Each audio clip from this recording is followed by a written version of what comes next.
Thank you very much. Hello, I'm Alexander Armstrong, and a warm welcome to Pointless, the quiz show where popular answers mean nothing and obscure answers mean everything. Let's meet today's players. So first, we welcome Jen and Morgan. How do you two know each other? We met at university about 10 years ago. We both worked in a student union bar, and we've been best friends ever since. Very good. Morgan, what do you do?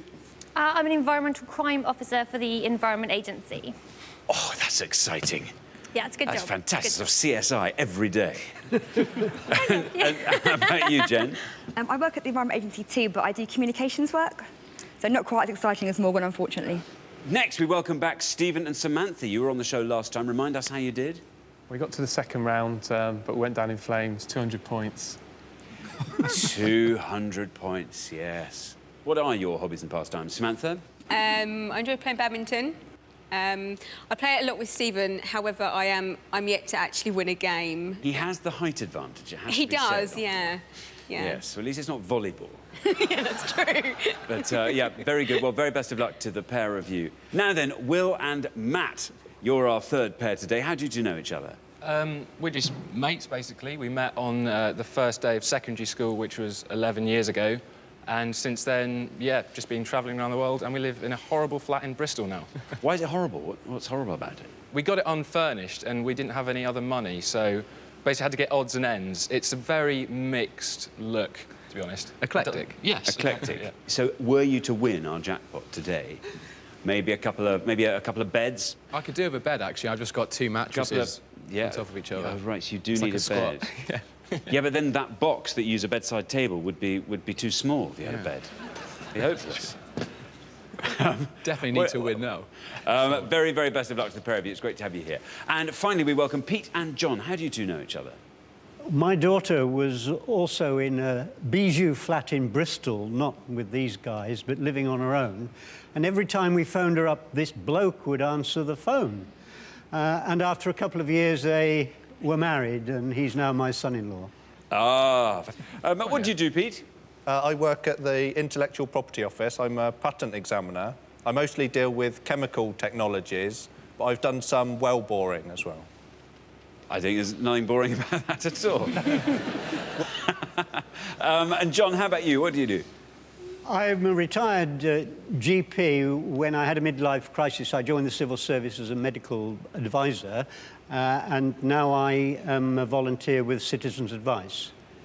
Excellent. Very, very worthy career. Well, we will find out more about all of you throughout the show. There's only one more person for me to introduce. He is an oasis in the desert of obscure knowledge. He's my pointless friend. He's Richard. Hiya.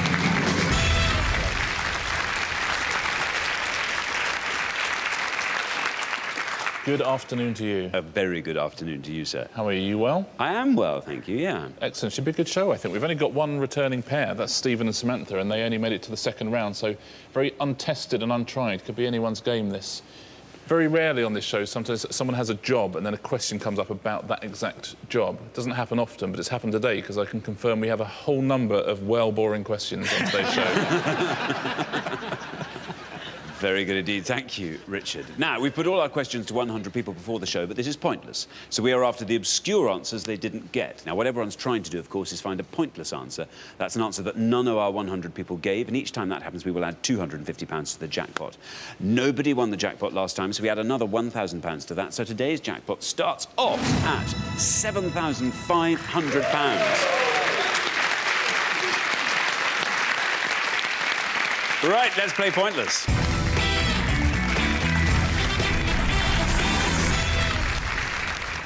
Now, in the first round, each of you must give me one answer, and you cannot confer with your partner. Whichever team has the highest score at the end of the round will be eliminated, so be very careful that's not you. If anyone gives me an incorrect answer, they will score the maximum of 100 points. OK, our first category this afternoon is words. Words. Can you all decide in your pairs who's going to go first, who's going to go second? And whoever's going first, please step up to the podium. OK, let's find out what the question is. We gave 100 people 100 seconds to name as many words that end in ond. as they could. O-N-D. Richard. Yeah, we're looking for any word that ends O-N-D in the Oxford English Dictionary up to the start of 2011. As always, hyphenated words and proper nouns don't count. Thank you very much, Richard. Now then, Jen and Morgan, you all drew lots before the show, and this afternoon you get to go first. Morgan, how is this?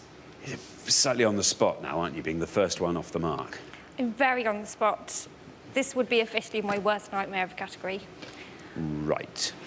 I think I'm going to try for one that is a bit risky. And I'm going to go for Unibond. Unibond. What is a Unibond, do you think? I'm not sure now. You've said it back to me. A Unibond. OK, let's see if Unibond is correct. And if it is, let's see how many people said Unibond.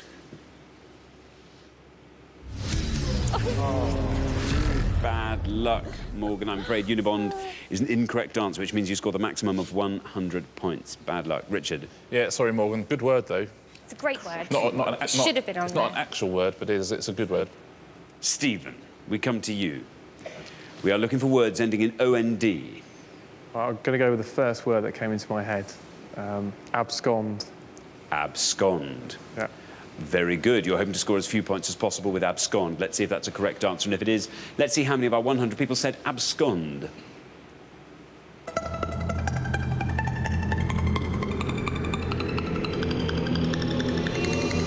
Very well done. 12, Stephen.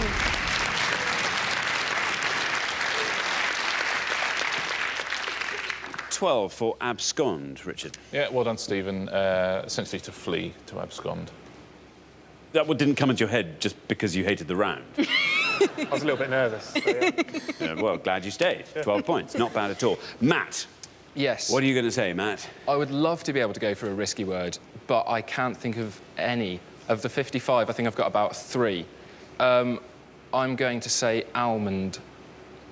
Almond. You're hoping to score as few points as possible with almond. Let's see if it's right. We know it's right. Let's see how many people said almond.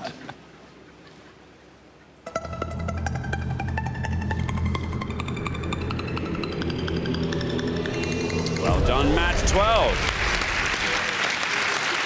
Another 12. Very well done. Almond, Richard. Yeah, good start, Matt. This is essentially the bit of the show where they expect me to tell you what an almond is. I'm depending on it. It is, you know, almonds? Yeah. It's one of them. Oh, like the nuts? Yeah. Yeah, a bit like the nuts, yeah. Oh, yeah. Very well done, Matt. 12 points. So then, John, we come to you. What is the most obscure word ending in ond that you can think of? Well, I was really hoping nobody would think of abscond. Yeah. So I am forced to say frond. Frond. There you are. Not a bad answer at all. We're hoping to score as few points as possible with frond. How many people said frond?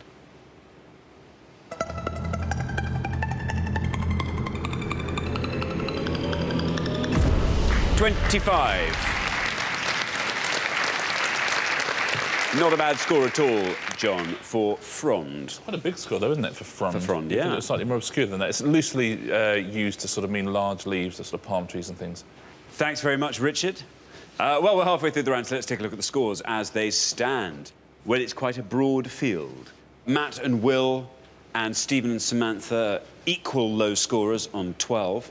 John and Pete on 25, not bad at all. And then Morgan and Jen way out in front on 100. Mind you, these words ending in O-N-D are all being ticked off, so anything could happen in the next pass. Right, we're going to come back down the line. Can the second players please take their places at the podium? OK, we are looking for words ending in ond. Pete, you're on 25. Jen and Morgan are the high scorers on 100. If you can score 74 or less, you are through to the next round.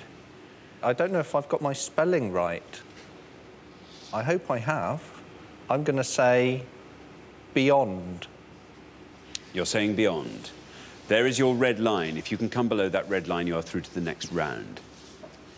Beyond. Let's see how many people said beyond. Well done, you're through. 18. That takes your total up to 43 for beyond. Yeah, scored less than frond beyond. Strange. Yeah, you'd think they were a big scorer. Thank you very much, Richard. Will and Matt, you are on 12. The high scorers remain Jen and Morgan on 100. You need to score 87 points or fewer. Right. Words ending with ond. I'm going to go for second. Second, you're saying. Here's your red line. If second gets you below that red line, you're through to the next round. That's all that matters. How many people said second? Well done, you're through. 52, quite a high score there. Takes your total up to 64, but you are through to the next round. Second, Richard? Yeah, big score, but safely through. Now then, Samantha, you're on 12. Yeah. Jen and Morgan are on 100. You need to score 87 or less. If you do, you are through to the next round. Don't think I'm confident enough to make a word up that could be 100 points. However, I think what I'm going to say could potentially be 100 anyway. I'm going to say pond. Pond. You're saying pond? Yeah. There's your red line. Below that red line, you are through to the next round. Pond. What do you think, Stephen? You know what? It probably will be about 95. How deep is your pond? Let's see. OK. How many people said pond? Well done, you're through to the next round. That scores you 66, takes your total up to 78. Richard. Yeah, pond, this is an interesting word. It actually means a small body of still water. It's like a pond. So if you see sometimes out in the countryside, maybe you'll see a small sort of area of flat water. That would be, you could call that a pond. It'd be a pond. Right. Now then, Jen and Morgan. Yes. I'm very, very sorry to tell you that you are on 100 points and you are still the high scorers even before you've given your answer. This is a great shame. Nonetheless, let's have a crack at it, Jen. I've had quite a while to think about it. You certainly I'm going to go have. for a word that I know ends in on, since it doesn't matter. So OK. I'm going to say respond. Respond. OK, well, let's see how many people said respond.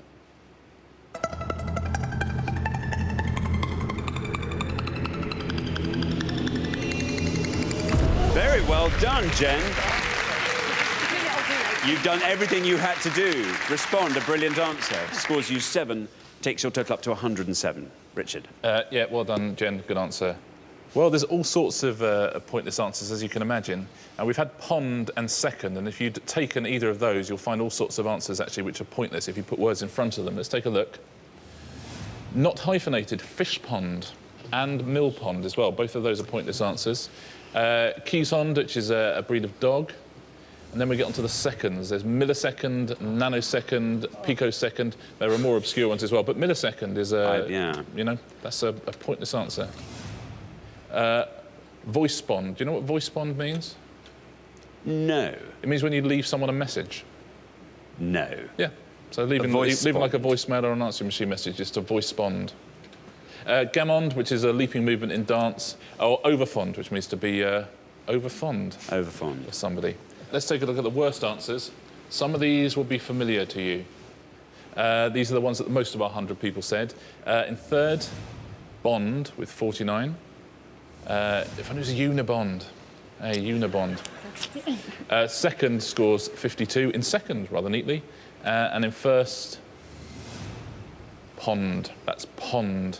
66, as Samantha found out. Thank you very much, Richard. So at the end of round 1, the losing pair with the highest score is Jen and Morgan. What a shame. What a shame. You were under pressure there in the first. I was. It's so hard. You're on the first podium. It's always tough with these word things. Yeah. So you need a bit of time to let it steep. Well, you'll have some time to let your pointless experience steep before we see you next time, when I'm sure you'll come back and storm through to the final. But meanwhile, thank you so much for playing. You've been brilliant contestants. Thank you. Thank you. But for the remaining 3 pairs, it's now time for round 2.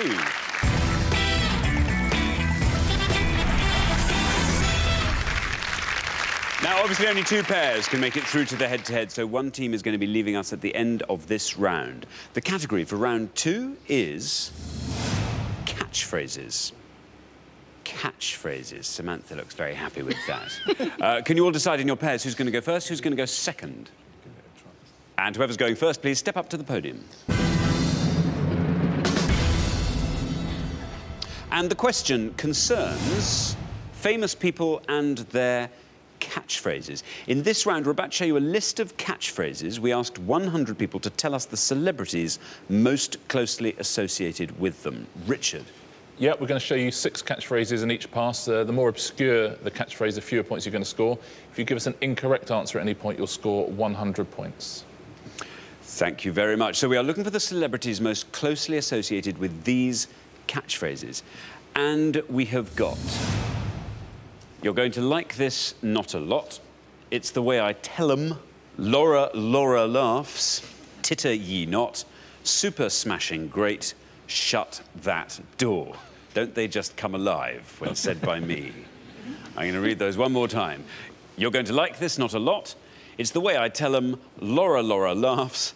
Titter ye not. Super smashing great. Shut that door. OK. There we are. There are the catchphrases. We need you to supply the celebrities most closely associated with them, and you're going to try and find the most obscure one possible. Stephen. I thought it was going to be easy going first, but my mind's gone. I think It's the Way I Tell 'Em is the comic Frank Carson.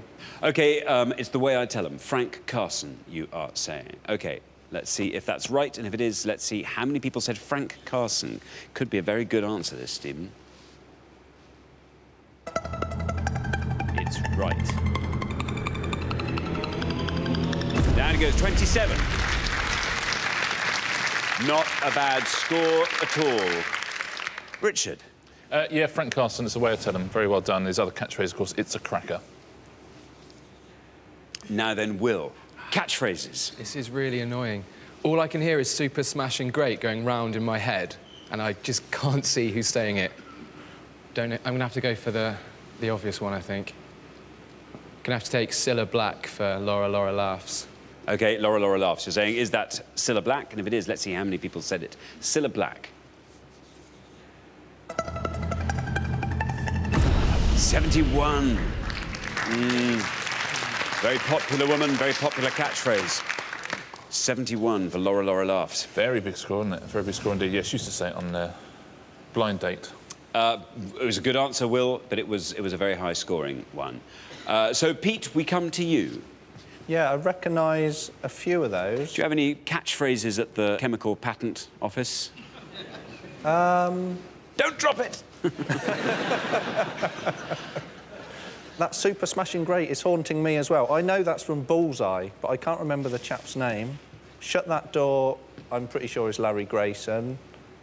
Like This, Not a Lot, I'm sure is Paul Daniels. Titter Ye Not, I don't know, somebody from a bygone era, I think. So I think I'm going to go for...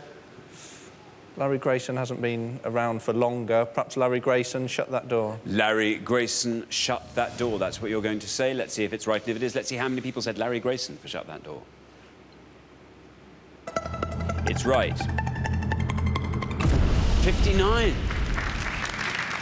Still a very, very popular catchphrase. 59 for Larry Grayson. Richard. It's a big score, isn't it, for someone who hasn't been on TV for a long Is Larry time? still with us? He's not, I'm afraid. That door finally closed.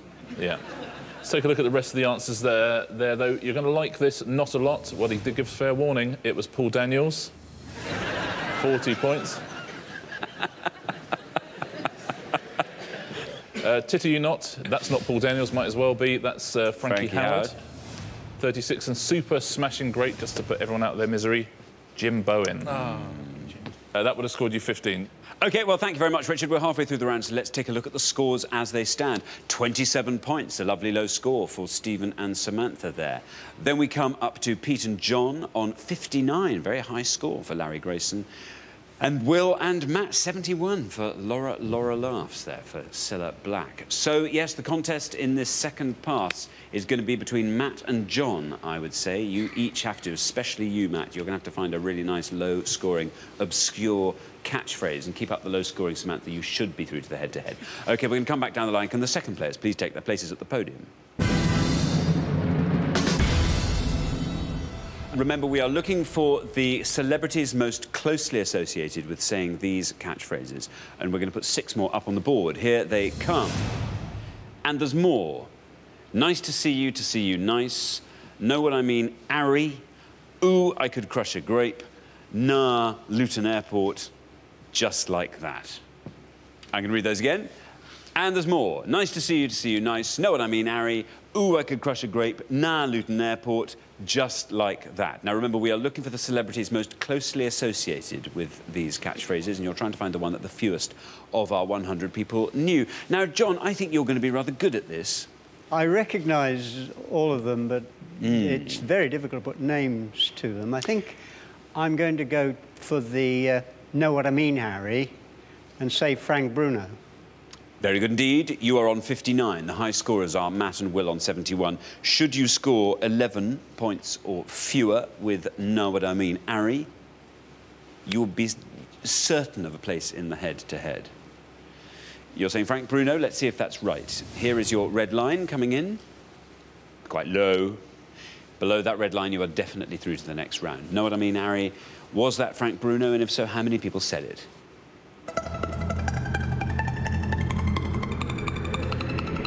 ...41. Scores you 41, takes your total up to a nice round 100. Richard. Yeah, well played, John. Of course, used to say it to Harry Carpenter very famously.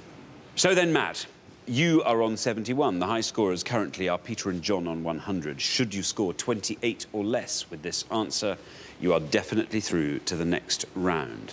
So there's one up there that I'm confident on, but I'm not confident that it will score under 28. So I am going to completely guess one of the other ones. I'm going to go with And There's More, and I'm going to say Bernard Manning. You want to be scoring 28 points or less. There's your red line. Below that red line, through to the next round. It just has to be a correct answer. Bernard Manning, And There's More. Let's see if it's right. Bad luck, Matt. Bad luck. I'm afraid it's a wrong answer. It scores you the maximum of 100 points, takes your total up to 171. An unbeatable 171. Richard. Yeah, unlucky, Matt. You've got to have a go, though. Bernard Manning's catchphrases used to be slightly different to that. Samantha. Yeah. Whatever you say, you are through to the next round. That's nice to know, isn't it? Yeah. How does the board behind me look? First one, I think, is said in Irish, but I'm not quite sure who it is. Second one is Bruce Forsyth. Not sure on Ooh, I Could Crush a Grape and Luton Airport. So I think the last one, just like that, is Tommy Cooper. So that is going to be your answer? Yeah, that's going to be my answer. Tommy Cooper, Just Like That. There it is at the bottom of the board. Let's see if that's a right answer. And if it is, let's see how many people said it. No red line for you, obviously, because you are through. 55. Quite a high score, but who cares? It takes you up to 82. You're still through to the next round. Richard. Yeah, well played, Samantha. Let's go through the rest of them. Nice to see you, nice. Obviously was Brucey, but how many did it score? 89. It's a big old score, isn't it? Luton Airport, do you remember that? I don't remember. Lorraine Chase. It's from an advert. 39 points. That was from a 70s advert. And There's More was, it wasn't Bernard Manning, it was Jimmy Cricket. Oh, Jimmy Cricket. Jimmy Cricket would have scored you 19. And Ooh, I Could Crush a Grape, that's from our childhood. Crackerjack Man. Yep, absolutely from Crackerjack. It was Stu Francis. Ooh, I Could Crush a Grape, 7 points. Very good. Thank you, Richard. So at the end of round 2, the losing pair with the highest score, I'm afraid it's Will and Matt. Bad luck, guys. Bad luck. We have to say goodbye to you now. I'm sorry it was so early on, but we will see you again next time when you'll come back rejuvenated, refreshed, and keen to get right through to the final, which I'm sure you will. Thanks so much for playing. You've been great contestants. Thank you. Thank you.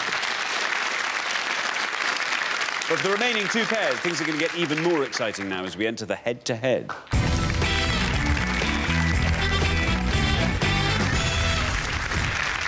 Very well done, Pete and John, Stephen and Samantha. You've made it through to the head-to-head. Now, obviously, only one pair can make it through to today's final and play for the jackpot, which currently stands at £7,500.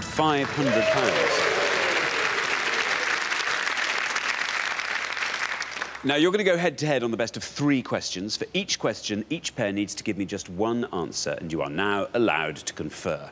All you have to do is come up with an answer that scores less than the other pair, and you will win that question. The pair who get to the best of 3 will be playing for today's jackpot. Let's play Pointless.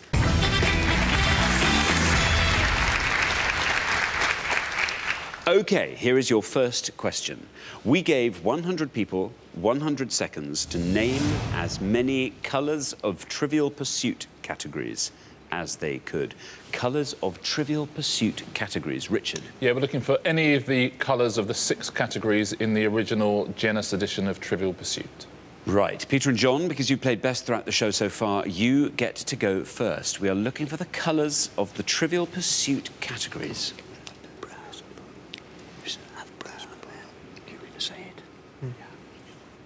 We're going to say brown. Pete and John are saying brown. It's Stephen and Samantha. OK. We think brown's probably the best answer, actually. Should we go yellow? Because pink's quite a bright colour. People remember bright colours, don't they? OK. I think. OK, we'll go for yellow. Go yellow. You're going to go yellow. We have Yeah. brown. We have yellow. You think brown's the best answer? We think, Yeah. possibly, yeah. Golly, how would you work that out? Actually, no, I know how we can work it out. We can put it to the test. OK, Pete and John said brown. Let's see if brown is right. And if it is, let's see how many people said brown. It's right. 45.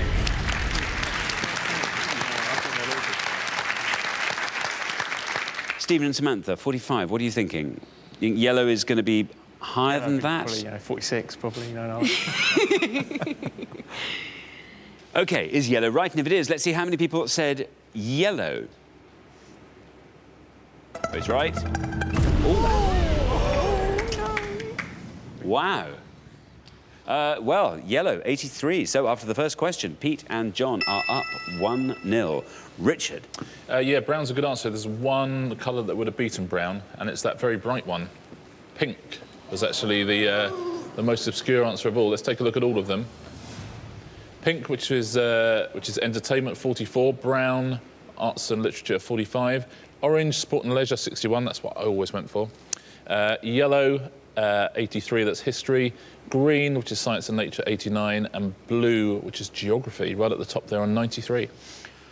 Thanks very much, Richard. So, before we start our second question, worth reminding you, Stephen and Samantha, you have to win this point to stay in the game. Pete and John, if you win this question, you are through to the final. Here is your second question. We gave 100 people 100 seconds to name as many things that Rick Astley is never gonna do. That is brilliant. That's a good question. Things that Rick Astley is never gonna do. Richard? Yeah, we're looking for any of the 6 phrases that follow never gonna in Rick Astley's hit. We need the whole phrase or line that follows never gonna, please. Brilliant. Never going to make you cry. Never gonna make you cry, Stephen and Samantha are saying. Never gonna make you cry. Pete and John. He'll know a lot more than me. There's no way I'm owning up to knowing that. I'm going to take a total stab in the dark. I haven't got a clue. Never going to run around and desert you. Got That's no a idea if that's total in the stab in the dark. No idea. Just no is idea. if you'd locked an infinite number of monkeys in a room, they might have come up with run around and desert you. OK, so we have Stephen and Samantha with make you cry. Is it right? Are you confident? We think it's right. 98%, yeah? That'll do. Let's see how many people said make you cry. Well done, it's good.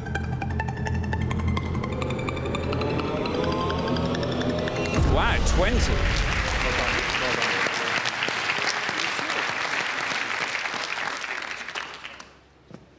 Pete and John, I mean, they've never even heard of Rick Astley, so they have just literally just put some letters together in the hope that they form words and in the hope that those words might be in a Rick Astley song. They've said, never gonna run around and desert you.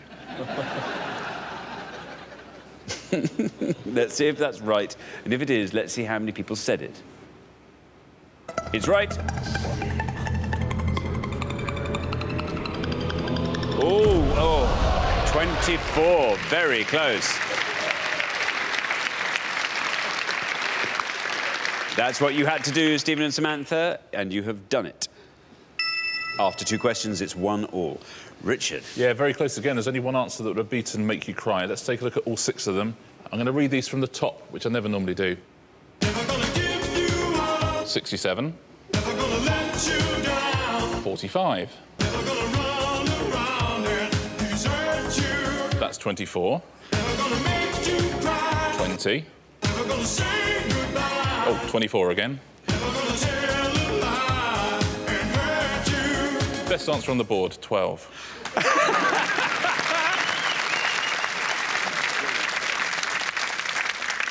OK, here is your 3rd question. Whoever wins this question is through to the final and will be playing for that colossal jackpot, £7,500. OK, here it comes. Good luck. We gave 100 people 100 seconds to name as many bank holiday months in England and Wales as they could. Bank holiday months. Richard. Yeah, we're looking for any month that has 1 or more bank holidays in England and Wales in 2011. Pete and John, you get to go first this time. This is a hard one, because we know them all, but which is there? So which one are we going to go for? I think we'll go for August. You're going to go for the August bank holiday. Stephen and Samantha. I think, should we take a punt on the royal wedding? April? We're going to go April, royal wedding. You're going to go April. OK, so we have August and we have April. You think because that's a floating bank holiday, people might have... Yeah. I mean, you said 2011, so yeah. we've gone with that. You've gone with that. OK, well, whoever wins this question is through to the final and be playing for that jackpot. OK, Pete and John said August. Let's see if that's right. If it is, let's see how many people said August. Oh, 84. Sorry. What do you think, Samantha? Oh, I don't know. It's tricky. Let's find out how many people said April.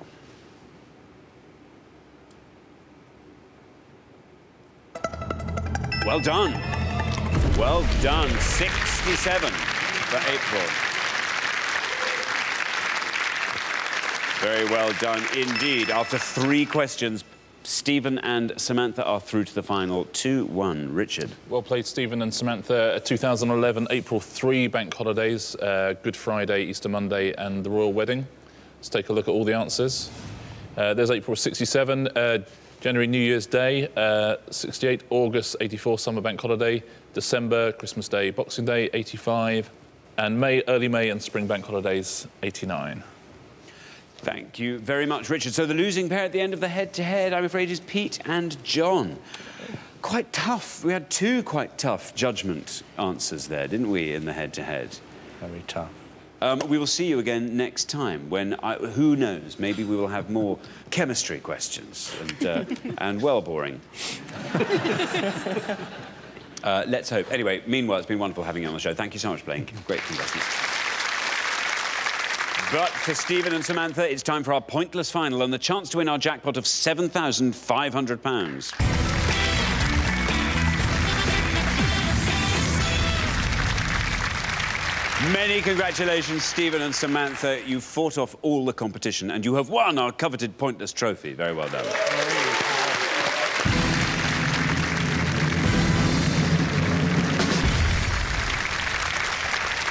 You now have a chance to win our pointless jackpot. And at the end of today's show, the jackpot stands at £7,500. Now, the rules are very simple. To win that money, all you have to do is find a pointless answer. That's an answer that none of our 100 people could think of. Now, we haven't had any pointless answers on the show today. You only need to find one now to go home with that money. Firstly, you've got to choose a category, and you can choose from these 3 options. You can pick golf, opera, or American authors. Golf, opera, or American authors. What are you thinking? OK, opera. I don't think we don't know anything either one of about us would opera be brilliant at at all, opera. So I think we'll have to say no to that one. What about American authors? Do you know anything about American authors? I know a little bit, but I don't know whether I'm overly confident enough for you. Can we get a pointless answer out of it? I mean, that's what we've got to think about. Not sure. What about golf? I know a little bit about golf, Yeah. but it depends what golf question comes up. So if it, you know... Would you say you know more about golf than American authors? I know more than golf than we... Yeah, well, I definitely know more. we know about American authors. Definitely, So let's go for golf. We'll go for golf. Yeah? So it's all on me, yeah? Yeah. All right. OK, it's on your head, Stephen. Yeah. What As would always. What would you like the question about golf to be? What sort of category of golf? I don't know. British Open winners, something like that. OK, well, let's find out what the question is. Good luck to both of you. We gave 100 people 100 seconds to name as many US Masters winners since 1960 as they could. US Masters winners. Richard. Yeah, we're looking for any of the 30 golfers to have won the US Masters held at Augusta National between 1960 and 2010 inclusive. OK. You now have up to 1 minute to come up with 3 answers, and all you need to win that £7,500 is for just one of those answers to be pointless. Your 60 seconds start now. Right, basically it's a green jacket. So anyone you can remember throughout history has worn a green jacket. What's worn a green jacket? A green jacket, because that's what you give them when you win. So Vijay Singh, I think, won it. You've obviously got Mickelson, Tiger Woods, so we're not going to rule those out. Too popular, weren't No, too popular. Vijay Singh's probably a good one.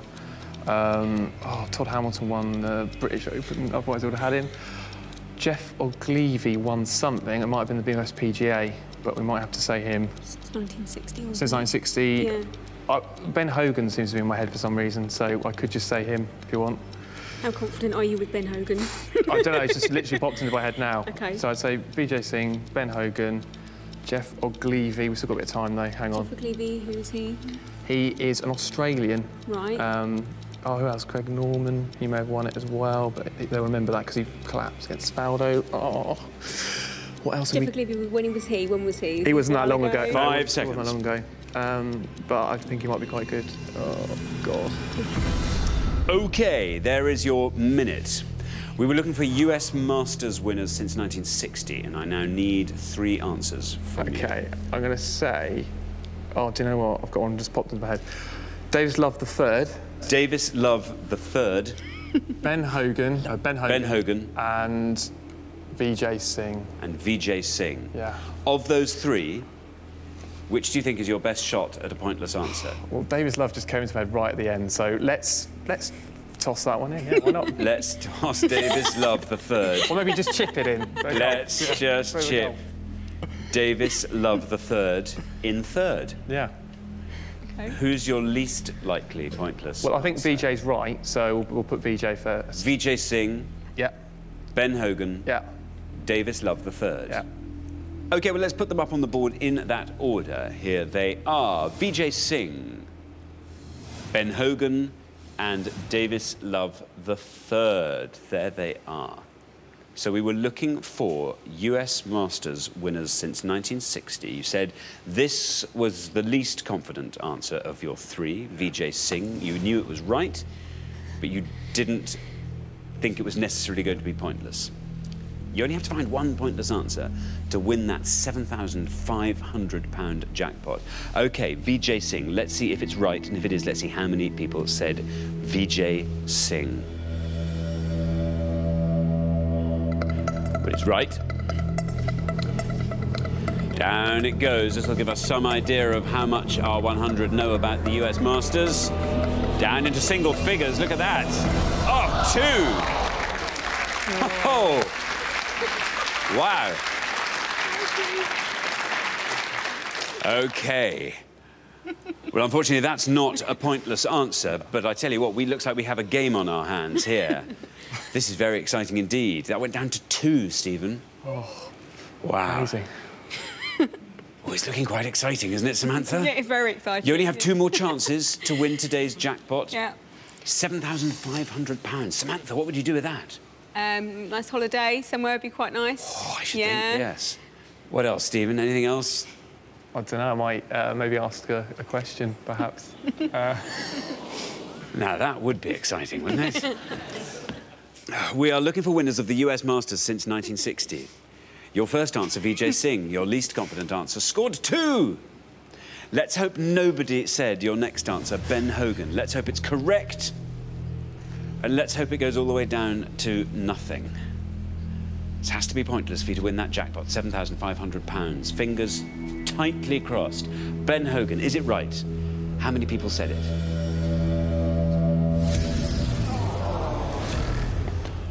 Never mind. Unfortunately, an incorrect answer. Punt. It was a bit of a punt. Incorrect answer. It was a bit of a punt. Definitely a punt, yeah. You only have one more chance to win today's jackpot. How sure are you about Davis Love III? Not very at all now, no. But it's popped into my head for some reason. So Popped into your head, you see? That's what we've got to go with. Into your head. Davis Love III. OK, this is your last chance to win our jackpot of £7,500. You said this was the answer you had the most faith in to be pointless. It just has to be correct, then it has to go all the way down to nothing. Let's find out. Is it right? And if it is, how many people said Davis Love III? Oh, no! Oh, no! Oh, no. Unfortunately, you didn't find our crucial pointless answer, so I'm afraid you don't win today's jackpot of £7,500. More's the pity, and it rolls over to the next show. But you've been brilliant contestants. And you do, of course, get to take home our pointless trophy.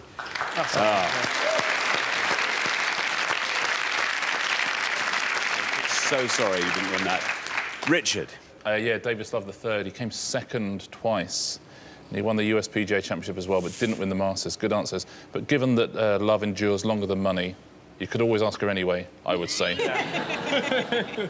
Let's take a look at the pointless answers. There will be a few names up here you recognise, I suspect. There's a couple of very recent winners here. The 2009 winner, Angel Cabrera, he was a pointless answer. Billy Casper Jr., Craig Stadler, the Walrus, they were both pointless answers. George Archer, Larry Mize, who hit the most famous shot in Masters history when he beat Severiano Ballesteros and Greg Norman. He chipped in on the last green to beat them both. Ray Floyd, who won in the 70s. Bob Golby, Mark O'Meara won it, and there's Trevor Immelman as well. All of those are pointless answers. Very, very tough luck. And Ben Hogan was, unfortunately, this is way after his time. He did win. He won in 51 and 53. Dear, oh dear, you knew some of those, didn't you? I've heard of them, but they didn't pop into my head at the right time. So hard when the pressure's on. Unfortunately, though, we do have to say goodbye to you, Stephen and Samantha. But it's been brilliant having you on the show. Thank you so much for playing. Thank you.